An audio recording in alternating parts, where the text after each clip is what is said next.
Bill Gerber, Tim Lynch, Eric Newman, Cindy Perham, Heather Dean, Alex Durrell,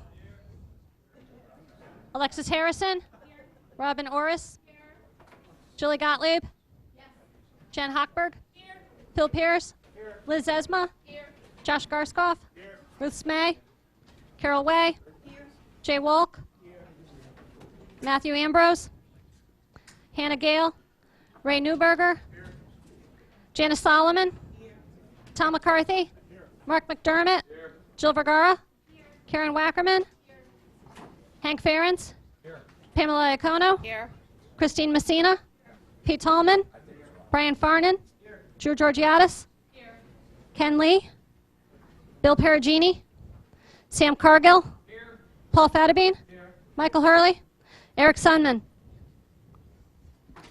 Will you all please rise for the Pledge of Allegiance? And then I would ask you just to have a moment of silence this evening for the Kaluga family who tragically lost their 14-year-old son in a traffic accident over the holidays. I pledge allegiance to the flag of the United States of America and to the republic for which it stands, one nation, under God, indivisible, with liberty and justice for all.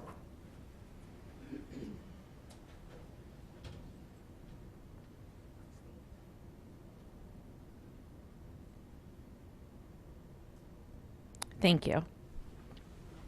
The first item on the agenda this evening is to hear an address on the state of the town by the First Selectman, Mr. Tetreault.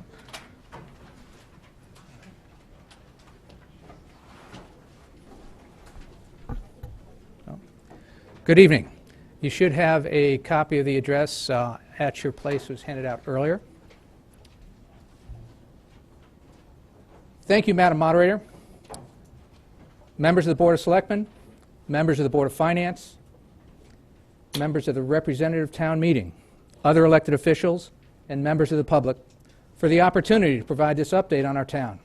It's been quite a year. I want to thank all those who have contributed so much this past year, especially my former colleagues on the Board of Selectmen, Kevin Kiley and Sheila Marmion. I also want to welcome our two new selectmen to the board, Lori McCardle and Chris Timniak. I look forward to working together through the years ahead. As always, I want to give a big thank you to all our volunteers serving on our boards and commissions who give so freely of their time and are dedicated to helping our town be the best in the state. This has been another year where our town department managers and employees have distinguished themselves with their dedication to help raise service levels and our productivity to keep Fairfield a great value for all. I would like to give a special welcome to our new management team in the fire department, Chief Dennis McCarthy and Deputy Chief Kiernan Dunn. Let me also give another welcome to our new Conservation Director, Brian Carey. To all, welcome aboard and thanks for joining our team. Thank you to the Board of Education, Central Office, our teachers and administrators. Your consistent excellence in delivering a top quality education to our students should never be taken for granted. You keep our students engaged, learning, and reaching new heights. You are one of the key reasons our population is growing. In fact, we're one of the top 5 fastest growing towns in our state over the last 5 years.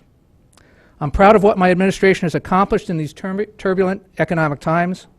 I'm proud of how we've worked together to build Fairfield into the best value in the state. This past year was a stellar year for our town's financial performance. One of the accomplishments that I take great pride is in delivering the lowest tax increase in over 15 years at 1.6%. I kept the townside increase to less than 1%. We fully funded the Board of Education request at 3.29%. I kept our promise to fully fund our pension contribution and other long-term obligations.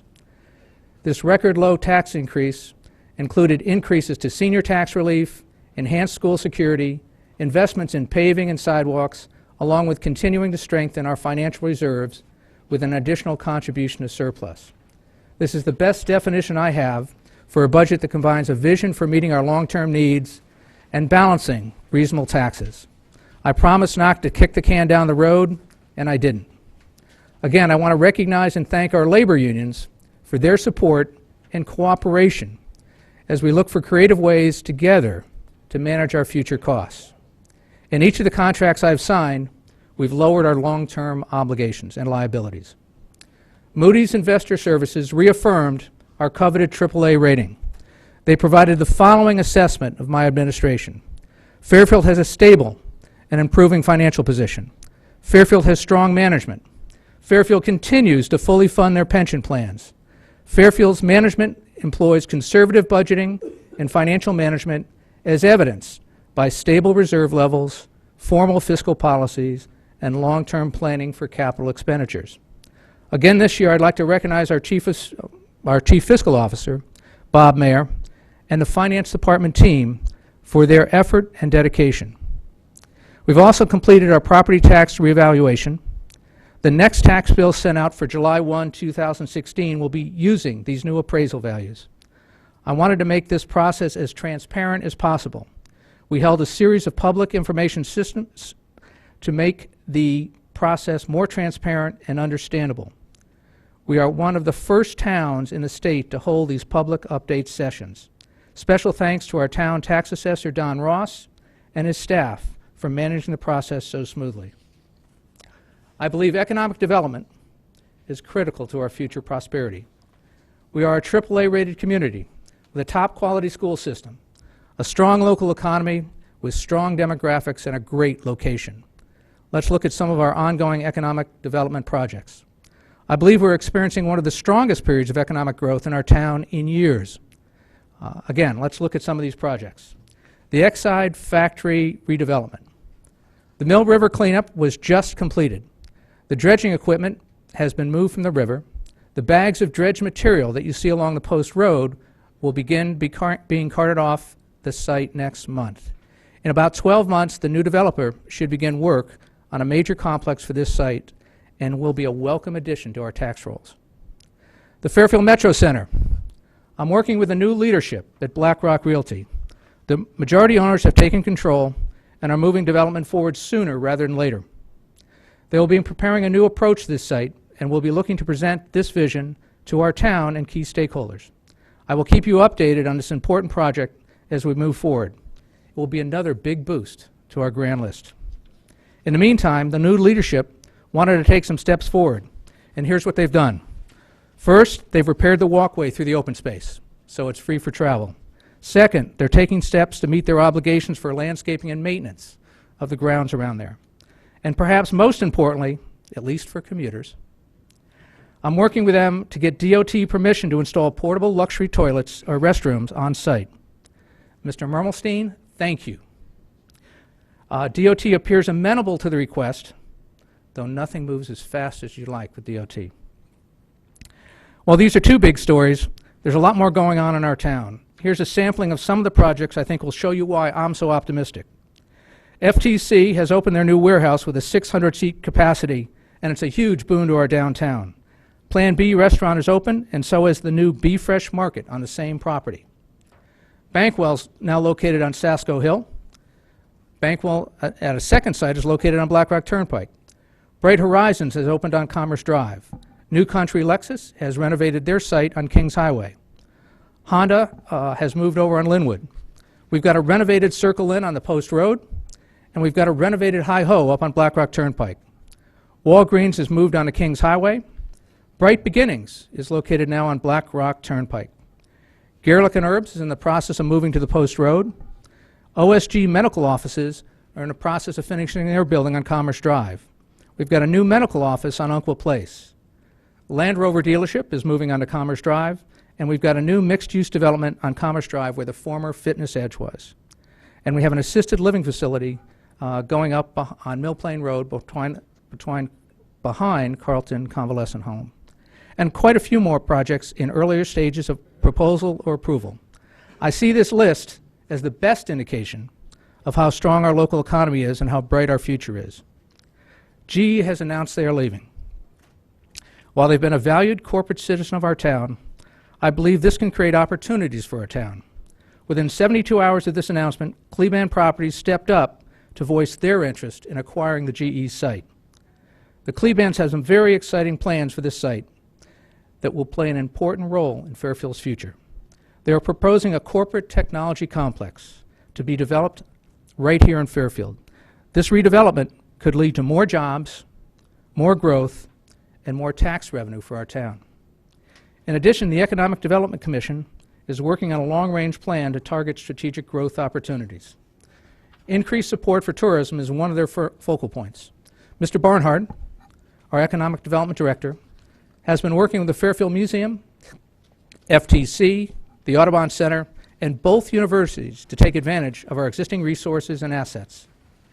Our town was the first to respond to a statewide initiative targeted at increasing access to ultra-high-speed internet services, a valuable resource to attract new businesses and add value to services for existing businesses that are already here. Next, let's take a look at the Fairfield Museum. I see the town and museum working together on a common vision for sharing our heritage with our residents in more ways than ever before. I am encouraged by the museum getting funding for completing the renovations of Sun Tavern, yes, the same place that George Washington slept, and the Victorian Cottage. Funding for planning a new landscape and layout for the Town Hall campus, and funding for completing the work on the much overdue deferred maintenance on Burr Mansion. I support these projects to make our historic campus much more of a tourist destination and easier to navigate, encouraging bike and pedestrian visitors from our downtown center. One of our strategic advantages is that our historic campus and buildings are closer to downtown and our train station than other neighboring communities. As you expect, we will continue our fabulously successful restaurant week, along with our holiday shopping stroll, our spring shopping stroll, and our summer sidewalk sale. It was great to see one of our newest community members, Save the Children, step up as a sponsor for this year's holiday event. A big thank you to Save the Children for joining our community. We've got a number of areas that are important to us, and one is sustainability. We continue to be recognized for our efforts on improved sustainability. We were recently recognized by the state's Clean Energy Communities program. This award highlights numerous clean energy programs and our leadership in this area. As always, special thanks goes to our Assistant DPW Director, Ed Bowman, for his vision and leadership. He has helped our town receive over $8 million in grants in the last 20 years. Through his efforts and the hard work of volunteers on the Clean Energy Task Force, our town is saving millions of dollars every year. Highlighted by, we'll soon be producing over 25% of our electric needs through green and solar energy. Fairfield was the first town to bring a microgrid project online through the statewide pilot program. We received a grant for $1.1 million to help fund this project. During a power emergency, this microgrid will power our police and fire headquarters, along with nearby cell towers and the Operation Hope shelter. Our sustainability initiatives now help us to reduce emissions of greenhouse gases by over 60,000 tons, eliminate 100% of chlorine and 65% of nitrogen discharges into Long Island Sound, compost and eliminate 2.7 million pounds of solids from Long Island Sound, and prevent 1 million pounds of algae discharges. Fairfield maximizes recycling and reuse, so there is zero landfilling. Our town produces 75,000 tons of waste each year. 53% is now recycled, 47% is used to make green power. Our new regional waste and recycling contracts now save over $425,000 each year. I value these sustainability efforts because they are good for the environment, good for the economy, and save our taxpayers millions of dollars. In the area of seniors, I think we should all be proud of what's happened at our senior center in the past year. It has a new name, the Bigelow Center for Senior Activities. Thank you again to the Bigelow family for all that you've done for our town and for our seniors. The center now proudly boasts over 2,500 members. Terry Giegengak and her team are beginning the national accreditation process that takes over a year, but establishes quality service standards so we can assure our seniors they are joining one of the best programs in the nation. There is a new lunch program that has attendance up over 20% from last year. And thanks to our Rotary Club for providing a grant to make improvements to the dining room. I was at a recent lunch program provided by and served by the members of our police union. It was a packed house and set a record for over 160 lunches served. Special thanks to our police officers for taking time to show us why they're such an important part of our community. To help work off some of these calories, there's an expanded exercise program with 30% more classes than last year. This is part of a commitment to make sure that our membership is growing, but that our members are not. Also of note, I want to let you know that our firefighters have been placing batteries every October and installing smoke detectors, if needed, for our seniors for the past 10 years. Nothing says we love you like new batteries for your smoke detector. Just another way they go above and beyond to serve our community. Again, thank you to our firefighters for these efforts. This year, the center provided 14,200 rides to seniors for medical appointments, shopping, and of course, rides to Bigelow Center. Some additional highlights include the first holiday tree lighting, snow shoveling for seniors, which signed up over 50 members, the first Veterans Day breakfast and celebration, over 30 trips to various sites around our state, and we had nationally recognized comedian and author Charles Grodin come for a visit and present an hour of comedy performance. Moving on to some of the social service highlights, there was $16,000 collected in donations for the Holiday Giving Program, which provided support and assistance for families. Thank you to all of those that participated. United Way provided a grant for $5,000. A new operational fuel grant was provided for another $5,000. Heating and energy assistance was provided to over 200 Fairfield families, totaling over $70,000. The new program for snow shoveling assistance was provided to 48 seniors. This program matches seniors that need assistance with volunteers who will lend a hand and a shovel. The center is now collaborating with the Connecticut Department of Veterans Affairs in providing monthly office hours for veterans and their families. No update would be complete without talking about our school district. Our school district is without a doubt one of the most important assets in our town. I know how much it's meant in my life. Our superintendent, staff, and teachers have provided consistent quality year in and year out. The standard of excellence in education is why many people move to Fairfield with their families. Fairfield schools have recently been named to College Board's AP Honor Roll for the third consecutive year.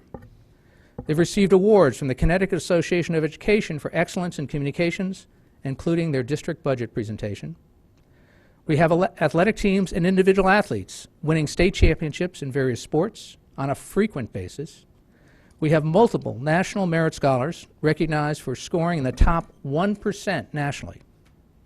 We have several gold medal winners on the National Latin Exam. It is not a dead language. We've been recognized as being in the top 5 for career and technical education assessment performance. We won first place in the state culinary competition. Just what you'd expect from a town that's a premier dining location. Certainly plenty of field trips and research. Multiple students earned shares in the Connecticut Music Educators Western Region Musical Festival. National media regularly rank our 2 high schools among the best in the state. All this and a great value. Fairfield is ranked 81st in the state in cost per pupil. On top of this, we ask the district to keep our children safe. This request has never had more meaning. We are spending several $1 million in increased security measures. This investment is not only in hardware and facilities, but also in enhanced police presence and continuous training for staff and students. It was just 3 months ago that we saw the need for this effort and investment when we were swatted and made to believe our schools were threatened. Our police, fire, and other first responders demonstrated the highest level of training and professionalism. Our teachers and administrators showed they were up to the task, up to a part of their job that wasn't covered when they were getting their education degree. And most importantly, our students showed us they learned their lessons well and made us all proud with how they responded to a potential crisis. Thank you to everyone to adapting to this new world and these new risks. Thank you for keeping our schools safe. In the area of planning and zoning, we've had quite a few FEMA programs. I've worked hard to get one of these FEMA funding programs restored for this new flood mitigation program to help our residents elevate their homes, especially when it was cut. I met with the Department of Housing along with towns up and down the coast. I was very glad the funding was restored and it's made a difference in Fairfield. Our P&Z team, led by Joe Devanchik and Jim Wendt, has gone above and beyond to help our residents in the beach area. The TP&Z office is administering 68 grants made under this very same flood mitigation program on behalf of homeowners seeking financial assistance to raise their homes. These grants total $9.1 million in federal aid to residents in our beach area. The department is also moving forward on an application to FEMA to qualify for the CRS, or Community Rating Service Program. This program awards flood insurance premium discounts to flood insurance holders in communities that can document certain standards above and beyond the FEMA minimum requirements. In improvements under Parks and Rec, I want to give special recognition to Chief McNamara and our police, Fairfield University leaders, Jerry Lombardo and the Parks and Rec staff, Fairfield Beach Residents Association, our fire department, and the students living in the beach area for coming together to solve the long standing problem of the clam jam. I'm impressed that we have come together to talk, listen, and look for creative solutions. And we found an answer. Clam Jam was held this year, and we had no arrests, no complaints, and no calls. Thank you again to all involved. We've all been involved in the detailed discussions and review of the plans to rebuild Penfield. The project is moving forward and should be completed in the fall. We have our Penfield Pavilion back at minimal cost to the town. We really owe a big thank you to the Penfield Building Committee, Bob Mayer in Finance, Jerry Lombardo in Parks and Rec, Joe Michelangelo in Public Works, and Twig Holland for the long hours, dedication, and patience they demonstrated throughout the entire process. Special thanks again to Senator Blumenthal, Senator Murphy, and Congressman Himes for their help in getting FEMA to stop and listen to us. Your help saved our town several $million. Thank you.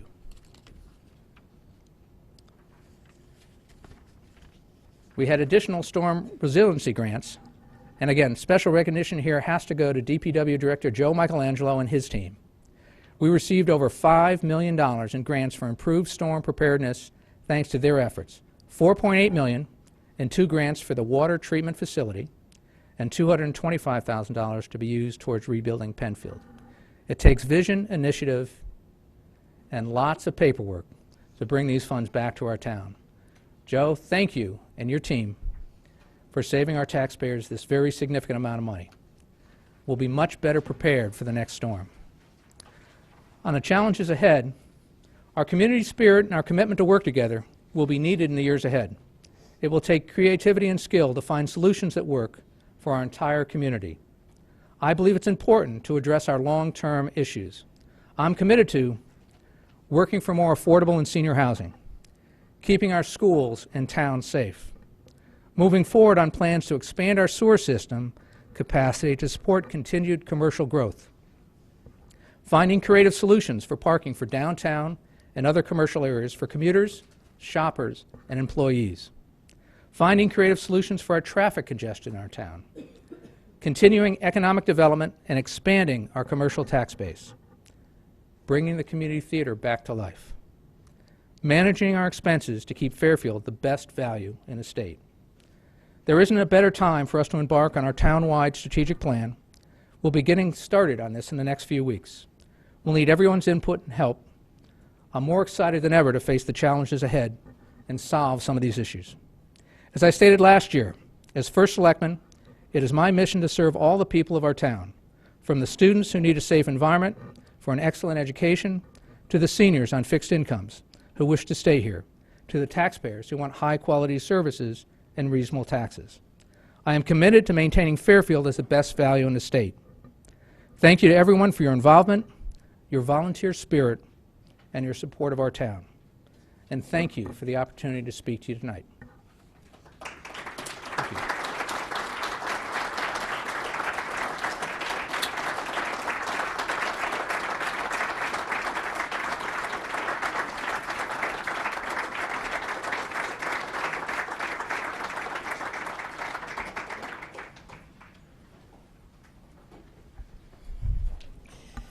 Thank you very much, Mr. Tetro. The next item on the agenda is to receive the report from the first selectman or his designee on the leases of town properties.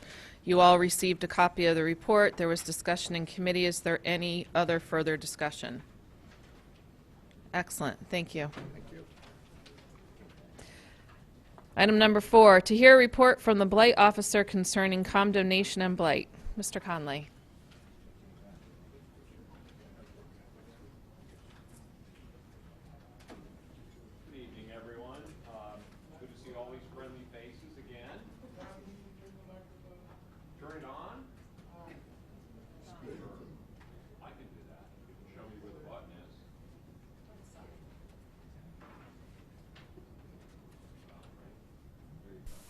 Can everybody hear me? Yeah. Great. It's a tough act to follow, Mike. Thank you very much.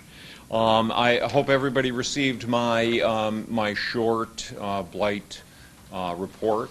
Would you like me to read it, or any questions? Has everyone received it? Any questions? Does anybody have any questions on the blight report? Seeing none, thank you very much. Could I just respond? 30 seconds. I need a little bit of time here. Just so everybody knows, the plant factory has been taken down. That was long list on the blight. I don't know if anybody saw that. It's down. It's 99.9% removed and down. And several other properties are out there that have been a long time on the blight list are being worked on as we speak. So thank you very much. Thank you, Tom. Thank you. Item number 5, to consider and act upon the minutes of the regular meeting held on November 30th, 2015 and December 14th, 2015. Moved by Representative Dean, seconded by Representative Bateson. Any discussion on either of those? Seeing none, all those in favor signify by saying aye. Aye. Opposed? Abstentions? Representative McCullough. Item passes.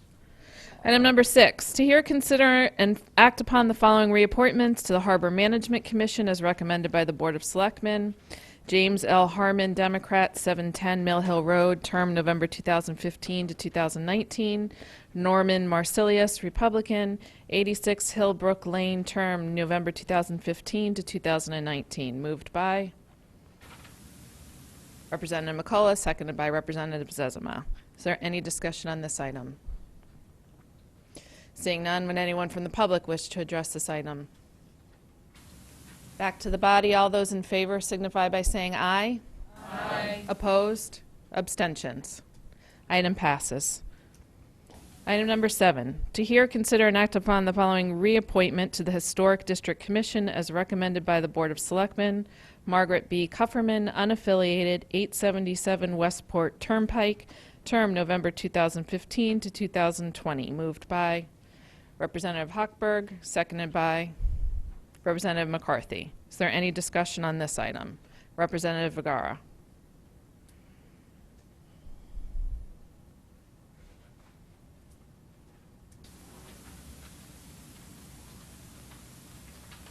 Thank you, Madam Moderator. I originally intended to oppose the reappointment, but I've reconsidered after hearing from several constituents who had favorable comments about her. But I still feel compelled to say that I strongly believe that each of the 3 historic districts should have a member on the Historic District Commission. Currently, only one HDC member of a commission comprised of 5 sitting members and 3 alternates resides in a historic district, the Southport District. There are 2 other distinct and unique districts subject to the HDC's authority, the Old Post Road District and Greenfield Hill District. In my view, as a matter of basic fairness and representation, the Old Post Road and Greenfield Hill districts should be represented on the HDC. The state statutory requirement that I referenced at the committee meeting the other night states that 1 or more members or alternates of the Historic District Commission shall reside in a historic district under the jurisdiction of the commission. Clearly, the state legislature recognized residents in the historic districts as an important factor in appointments to the commission. The HDC plays a very important role in our town, and I respect the people who volunteer their time and energy in serving on this commission. I definitely support historic preservation. Fairfield's dedication to maintaining its historical buildings and character is probably one of the reasons why Fairfield has such a small town feel with wonderful close neighborhoods, despite being a town of 60,000. But the people living in historic districts bear the greatest burden in this, and they should be represented on the commission. And I hope that with the upcoming vacancy in November, we can attract volunteers to the commission from these historic districts. I also wanted to note that there are very few safeguards for homeowners who feel aggrieved by this process. As opposed to the tax assessment setting where there's a review board, the only thing that someone can do to further recourse is to sue in court. And I think that this is a very difficult undertaking for most people, and it's incredibly costly. I'm hoping that other safeguards can maybe be set up to help people.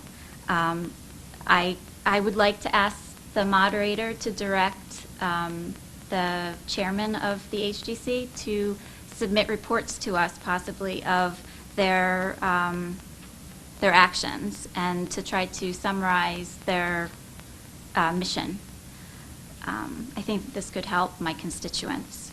I also wanted to mention that I reached out to the Old Post Road Area Association about my concerns, and I received responses from a majority of members. Every single response was in support of my position that there be members from each of the historic districts on the commission. Thank you. Any other further discussion on the item? Any comments from the public? Seeing none, all those in favor signify by saying aye. Aye. No? Abstentions. Item passes. Item number 8, to hear, consider, and act upon the following appointment to the Fair TV Commission as recommended by the Board of Selectmen. Catherine L. Braun, Republican, 245 Sunny Ridge Avenue, term 2015 to 2016, to fill the vacancy created by the resignation of Alexis Harrison. Moved by Representative Garskoff, seconded by Representative Ambrose. Is there any discussion on this item? Seeing none, any comments from the public? Back to the body. All those in favor, say aye. Aye. Opposed, say no. Abstentions. Seeing none, item passes unanimously. Congratulations, Ms. Braun. Item number 9, to hear, consider, and act upon the following appointments to the Harbor Management Commission as recommended by the Board of Selectmen. Christopher R. Jennings, Republican, 25 Sherwood Place, term November 2015 to 2019. Kim Taylor, Democrat, 44 Gregg Place, term 2015 to 2019. Moved by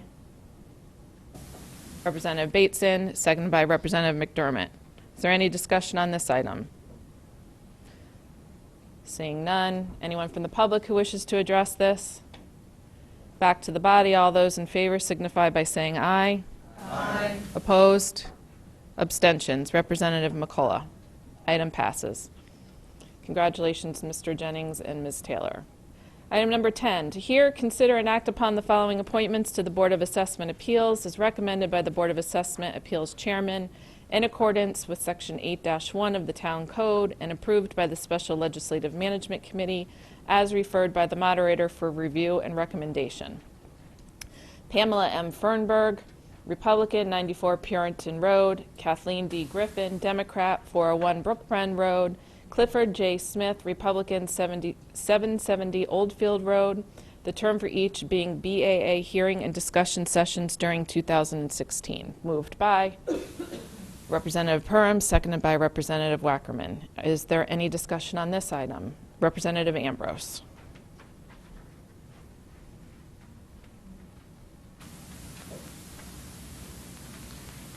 Good evening. Peter Ambrose, District 1. The issue came out of the Finance Subcommittee as to whether or not the prospective members that were going to serve on the committee would be required to obtain technical training. And all three members have excellent credentials, and I'm sure they'll serve the committee well. However, I'm concerned that there's no requirement that they go through technical training, and we know Don Ross will provide technical training. My concern is that state statute, I'm told, by Don Ross does not require that they comply with that technical training, and I think that's a shame. But I would like, through you to Mr. Tetreault, if in fact there's a way to encourage all three candidates to pursue the technical training that's afforded by Don Ross. I fully support that idea. I think that that does a tremendous service and, in essence, raise the quality of service to our taxpayers and to our residents. I think that's extremely important. I think the three people volunteering would certainly welcome that. I haven't talked to them individually, but if you're signing up for this job, I think you want as much training going into it because you know you're going to have some controversy on your hands, at least in some cases and some properties. So we'll work with Don Ross, we'll set that up, and we'll find a way to make sure that's available to everybody. Thank you. Thank you, sir.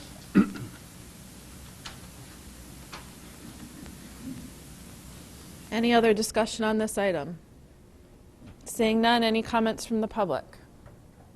Back to the body. All those in favor signify by saying aye. Aye. Opposed? Abstentions? Seeing none, the item passes. Thank you to all of those willing to serve on that board. Item number 11, to hear, consider, and act upon the following resolution as recommended by the Board of Finance. Resolve that the First Selectman is hereby authorized on behalf of the town of Fairfield to expend up to $500,000 to fund a small town economic assistance project, STEEP, entitled Improvements to the Historic Burr Mansion. 100% of said project costs to be reimbursed by Small Town Economic Assistance Program Project Grant. Moved by Representative Gottlieb, seconded by Representative Georgiadis. Any discussion? Seeing none, any comments from the public? Back to the body. All those in favor signify by saying aye. Aye. Opposed? Abstention? Item passes unanimously. Item number 12. To hear, consider, and act upon 95-15.4 of the Town Code, to wit, at its first regular scheduled meeting in January 2016, the representative town meeting shall convene a special committee to review Article 3 of Chapter 95, Tax Relief for Elderly and Disabled Homeowners. Moved by Representative McCarthy, seconded by Representative Dean. Is there any discussion on this item? Comments from the public? Back to the body. All those in favor signify by saying aye. Aye. Opposed? Abstentions? Just as a matter of record, this will be referred to the SLMC to be populated. Item number 13, to hear a report from the chairman of the Education and Recreation Committee or her designee on the BOE budget proposal. Thank you, Representative Way, and chairman of the Education and Recreation Committee. Just as a matter of form, this is just an update to let you all know what's going on with the Board of Education budget. This is not a Q&A or discussion item. Thank you, Representative Way. Thank you. Carol Way, RTM District 5, and Chair of the Education and Recreation Committee. I'd like to just, all that I report tonight is going to be actually in a synopsis of Dr. Title's words and his report, so that you know that it is just a summary, an overall summary. And you have all received either in this form or you have gotten it online, and anyone can go online and get a copy of this proposed budget.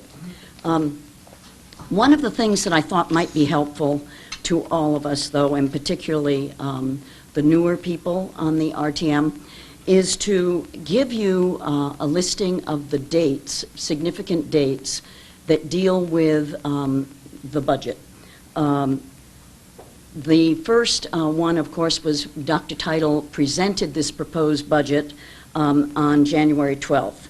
And last week, the Board of Ed had a special meeting where they first began to discuss items in the budget. We will see another special Board of Ed meeting tomorrow evening, and then on the 28th, the regular Board of Ed meeting. That will be the one where the Board of Ed adopts the 2016-2017 proposed budget. On the 29th, the Board of Ed, that proposed budget that they have passed, that total is required at Town Hall. So it goes over to Town Hall. As of March 8th, the Board of Ed budget review takes place with the Board of Selectmen and the Board of Finance. Then on March 29th, the budget vote by the Board of Selectmen and the Board of Finance takes place. On April 5th, 6th, and April 7th, the RTM will have their first sessions of budget meetings in connection with the Board of Ed budget, and also the town budget at that time. And we will then, on May 2nd, actually have the budget vote. What new members should know, too, is that we certainly have options for placing questions that we might have about line items within the budget and things along that line through the moderator to, in the case of the education budget, to Dr. Title, to Chairman Dwyer, other staff members, etc. But that's the process. So, in summary, to use Dr. Title's words, he presented a proposed operating budget of $165,393,561 for the 2016 to 2017 budget to the Board of Ed. He stated that this represents a 2.59% increase over the 2015-2016 operating budget. He continued with the information that over the past 7 years, the education budget increases have averaged 2.08% annually. He stated that the past increases have not covered fixed costs. Because of this, the district has implemented certain cost-saving measures over that time frame that would blunt the impact on instructional programs. For the proposed budget year of 2016-2017, there will be the largest cost savings to the district in many years. On July 1st, 2016, it has been agreed that all employees will convert to the Connecticut Partnership Health Insurance Plan. This represents a landmark agreement among all employee bargaining units and the Fairfield Public Schools. As such, it has resulted in a reduction of approximately $1.5 million in the health insurance account for 2016-2017. Without this change, the account would actually have increased by approximately $2 million. Dr. Title further stated that all requests from departments and schools were scrutinized, and only those of the highest priority and that were directly linked to the district improvement plan were included in this proposed budget. Now, some of you may not be that familiar with the district improvement plan, which was set up 2015 and it goes to 2020. I'm just going to give you 4 basic areas that are included in that and just a little blurb in connection with each of those. Instructional program. This ensures a rigorous instructional program delivered consistently across all schools and grade levels. In connection with the use of teams and data to increase effectiveness, this really centers on working effectively in teams to examine the system, the school, and individual student progress, and to develop, share, and implement effective classroom practices. Leadership capacity. To strengthen the instructional leadership capacity of teachers and administrators and help teachers improve their practices through support and accountability. And then the fourth area, use of resources. Provide our staff and students with appropriate levels of educational resources, and that refers primarily to human, time, and material, and use these resources effectively. One other area that really stands out again are mandates. There are 11 mandates from the state that impact this budget, and they are school climate and bullying, school security, teacher and administrator evaluation, Common Core and assessments in that area, dyslexia, the addition to adding that to specific learning disabilities, Foundations of Reading Survey, an act concerning seclusion and restraints in schools, PPT, the attendance by paraprofessionals with those sessions, and then an act concerning students with dyslexia, and also the last area where mandates at the state level come into play, cultural competency. And then at the federal level, one stands out, and that is the Affordable Care Act. And, you know, we've talked about when the Cadillac tax would, click in. That has been postponed until 2020, so it is not going to affect us at this point.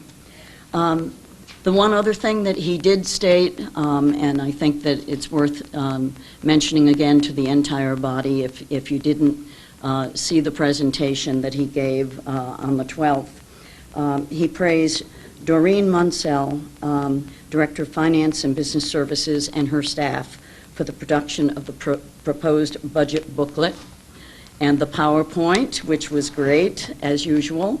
And both of these documents, as I say, can be viewed online, so your constituents can go there as well. And also, he did mention that 5 years in a row, this has won awards at the state level. So the one other thing that I did want to mention in connection with mandates, one of the problems that we have had there is that mandates are passed, but they aren't necessarily funded fully, and so this does put a burden on us locally. And also, one other thing that you most likely will notice is that the state aid to the district is lower in this year in contrast to the previous year. So that's basically it. Thank you. Thank you very much for that update. The last item is to consider and act upon any other matters presented to said meeting and which may be properly acted upon under the rules of the representative town meeting. Does anyone have any other business? Seeing none, a motion to adjourn. Representative Bateson, seconded by Representative McCarthy. We stand adjourned at 8:50. Thank you.